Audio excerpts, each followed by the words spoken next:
여러분, 고등어 구울 때 집안이 생선 냄새로 도배된 적 있으시죠? 기름도 사방으로 튀어서 청소하느라 힘들었을 거예요. 저는 그게 정말 싫었거든요. 그런데 똑같은 고등어가 일식집에서는 기름도 안 튀고 왜 이렇게 맛있을까요? 그래서 오늘은 일식과 수산업에 26년간 종사하신 저희 아버지에게 물려받은 노하우를 통해서 집에서도 일식집처럼 기름 안 튀고 맛있게 굽는 완벽한 방법을 알려드리겠습니다. 일단 마트에서 파는 고등어, 일식집에 파는 고등어 다 똑같은 고등어예요. 그런데 맛이 하늘과 땅 차이죠. 왜 그럴까요?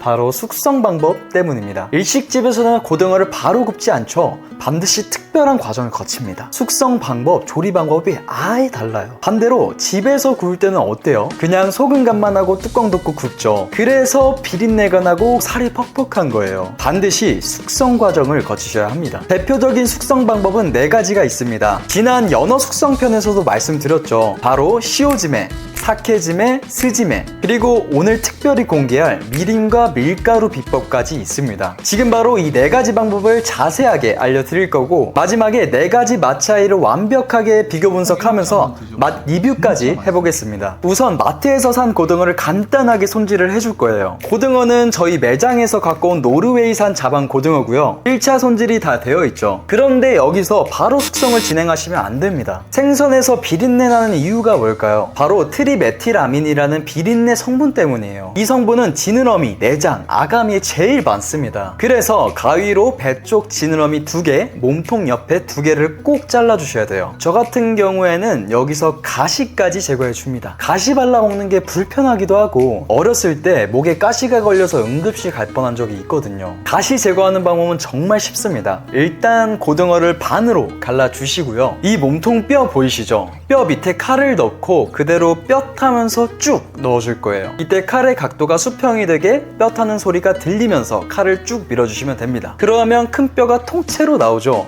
그리고 배 쪽을 보시면 숨어있는 가시들이 있어요. 이것도 뼈만 얇게 떠서 제거해주세요. 그러면 웬만한 뼈는 다 제거가 됩니다. 자, 이제 숙성하기 앞서 간단하게 칼집을 내줄 거예요. 0.5cm 정도?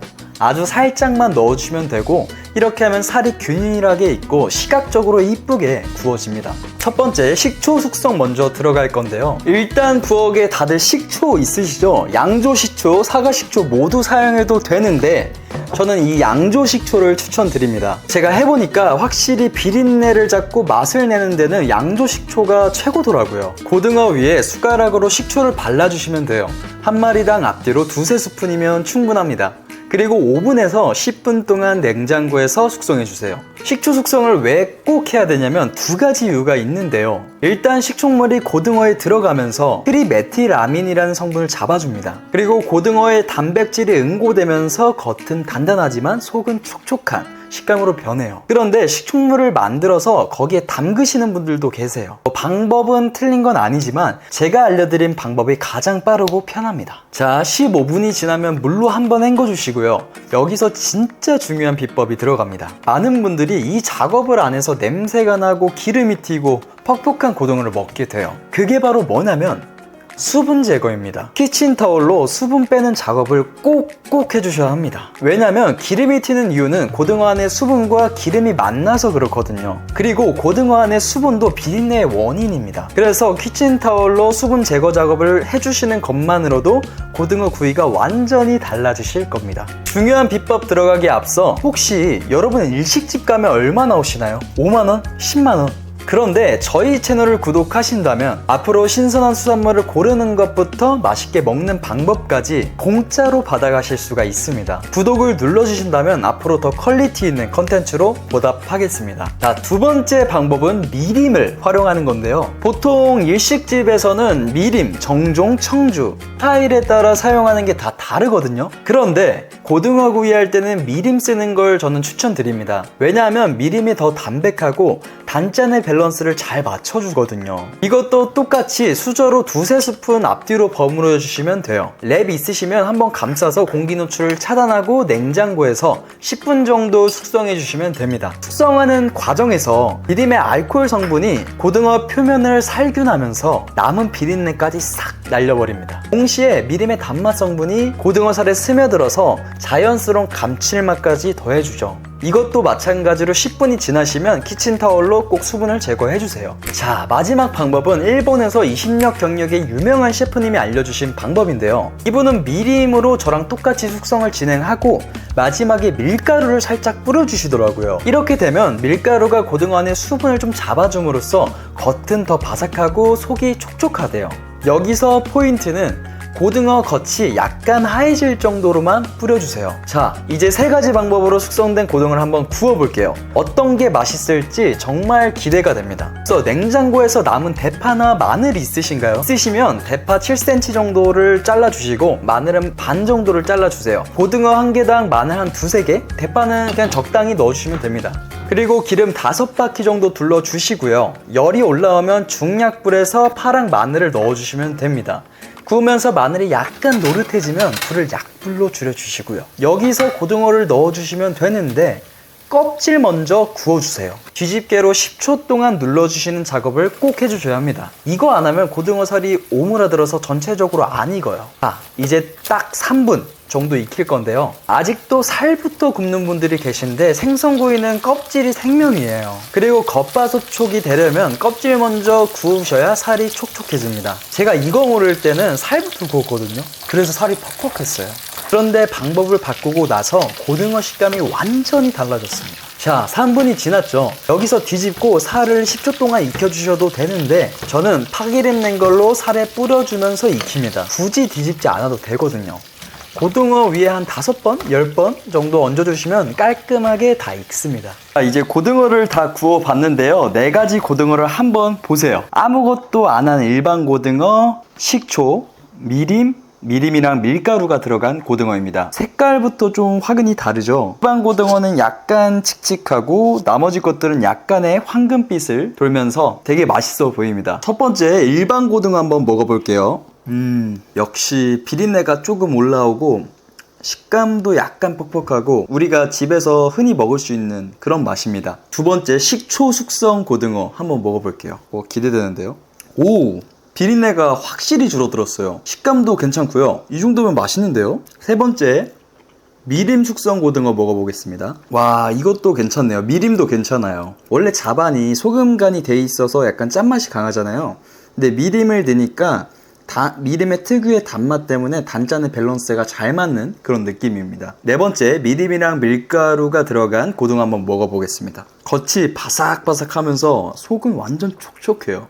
이게 약간 일식집 고등어에서 나올 법한 맛이네요. 4가지 고등어랑 다 먹어봤는데 여기서 하나만 먹어야 된다면 저는 생각보다 식초로 숙성한 고등어가 나왔던 것 같아요. 그리고 두 번째는 이 미림이랑 밀가루가 들어간 거, 그리고 세 번째 미림, 그 다음에 일반 고등어. 따라서 저는 첫 번째 이 식초로 숙성한 고등어가 비린내를 확실히 잡아주면서 고등어 특유의 그 약간의 짠맛, 그게 살아나는 것 같아서 가장 맛있었습니다. 그리고 고등어 먹을 때 팁이 이런 깻잎 향 좋은 것들 있잖아요.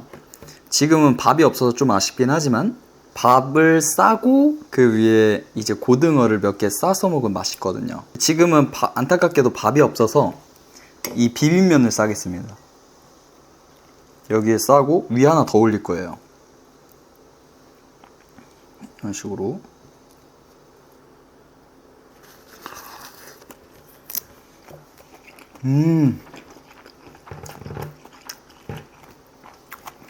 보통 이제 마트나 편의점에서 파는 비빔면 있잖아요. 보통 고기랑 싸서 드시는 분이 많은데 저는 고등어랑 같이 싸서 먹어요. 이게 훨씬 맛있습니다. 그리고 라면에 지방 함유량이 꽤나 있기 때문에 고기랑 먹으면 살이 엄청 쪄요. 그래서 저는 지방이 상대적으로 적은 고등어와 먹는 걸 선호합니다. 단백질, 오메가3 진짜 건강에 좋은 음식이에요. 이렇게 싸 먹으면 꼭 이렇게 한번 드셔보세요. 진짜 맛있습니다. 오늘 고등어를 먹으니까 예전에 저희 거래처 고등어구이집 사장님이 생각나더라고요. 제가 한 4년 전에 군대 가기 전에 부모님 일을 돕고 있을 때였거든요.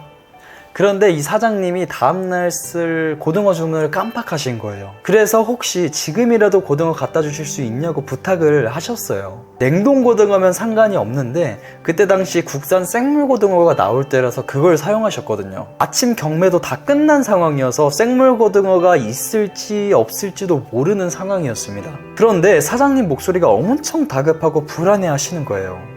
그래서 고민도 없이 일을 하다가 그냥 바로 산지를 갔죠. 예상대로 남은 고등어가 없었습니다. 그래도 혹시라도 있을까 막 여기저기 찾아보다가 협력업체에게 전화를 걸었어요. 근데 정말 운이 좋게 딱 한 박스가 남았다는 거예요. 바로 가서 탑차 뒤에 싣고 바로 출발을 했죠. 거의 다 도착할 때쯤에 식당 사장님이 앞에서 기다리고 계시더라고요.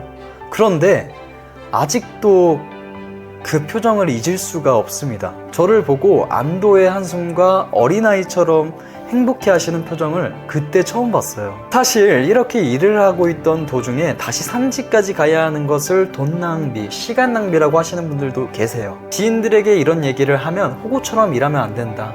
그런 부탁은 거절을 해야 된다 라는 얘기를 듣기도 합니다. 하지만 저희 부모님은 20년 내내 고객분들을 위해서라면 이런 것들은 당연히 해야 한다고 생각하고 행동하셨던 분들입니다. 저도 어릴 때부터 이런 모습을 보고 자랐기 때문에 고객들을 위해서라면 당연히 해야 할 일이라고 생각해요. 지금은 제가 수산물 소매 매장과 도매업을 운영하고 있는데요.